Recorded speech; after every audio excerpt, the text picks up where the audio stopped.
see what do you mean by hypothetical syllogism.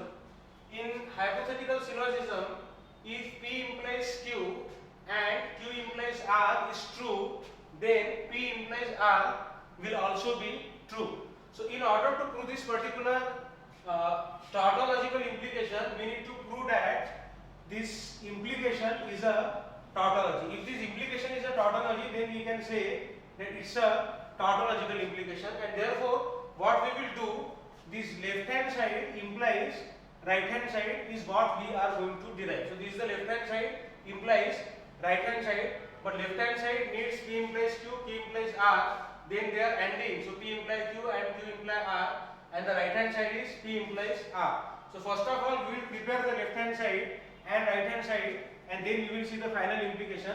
Left hand side implies right hand side. So first of all P implies Q. Now P true, Q false will be false. Everything else will be true. Here Q implies R. So Q true, R false will be false. Similarly Q true, R false will be false. All others will be true. Okay. Now here P imply Q and Q imply R. So these two columns need to be ended. True, true, true, true, false, true, false, false, true, false, false, true, true will be true. Then P implies R. P is the antecedent, R is the consequent. So P is true, R is false. P is true, R is false. At these two rows, the implication P imply R will be false.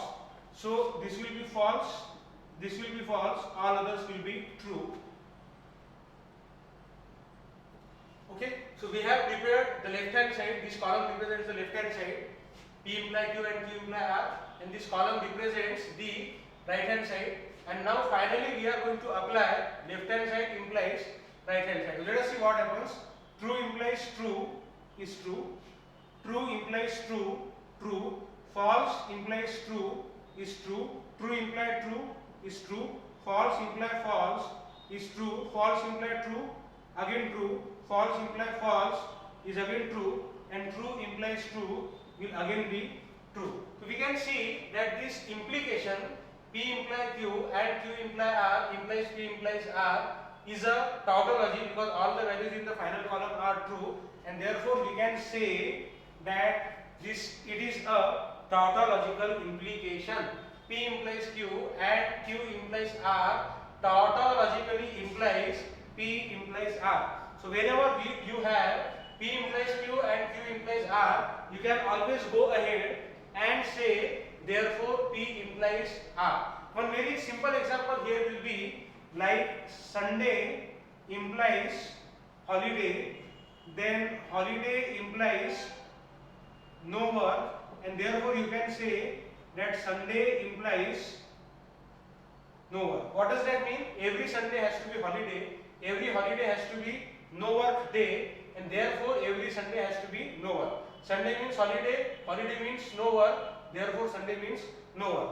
So this is the law, hypothetical syllogism, which creates transitive relation between two implications. And what is the transitivity I am talking about? Whenever P implies Q and Q implies R, you can drop this Q and say that P implies R. So this is what I mean by transitivity, and the rule is called as hypothetical syllogism. One of the most important rules for drawing the inferences.